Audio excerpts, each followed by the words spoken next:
When we open up our Bibles to 1 Samuel chapter 30, we read of the Amalekites raiding the people of God. We read in verse 3, it says, when David and his men came to the city, they found it burned with fire, and their wives and sons and daughters were taken captive.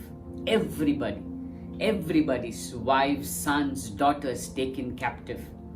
People were distressed, they were upset. In fact, in the 6th verse when we read, it says, and David was greatly distressed, for the people spoke of stoning him, because all the people were bitter in soul, each for his sons and daughters. It was a bad time for David. People had gone against him. They were grumbling. Some of them were even thinking of stoning David. David had lost his family as well. So he's going through his own struggle. He's going through his own loss, as well as the people around him are gone against him.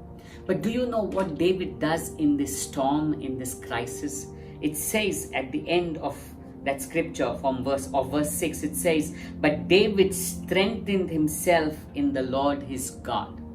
You see, when everything around you is shaken, by thinking about it, by meditating, contemplating on the loss, on the storm, it will just aggravate you. It will just depress you. It will just pull you down. You will get more angry and bitter. But what David did is he looked to the Lord. He encouraged himself in the Lord. He strengthened himself in the Lord. And do you know the end? What happens when you see in the same chapter, in verse 18, it says, David recovered all that the Amalekites had taken. He recovered it all.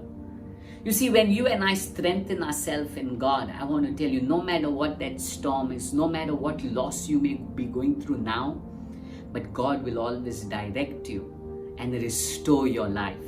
I'm speaking to somebody right now. You're praying to God. You've gone through a very bad time. You've gone through such great storms, but I want to tell you, encourage yourself in God, and you will see God will surely restore you. God bless you.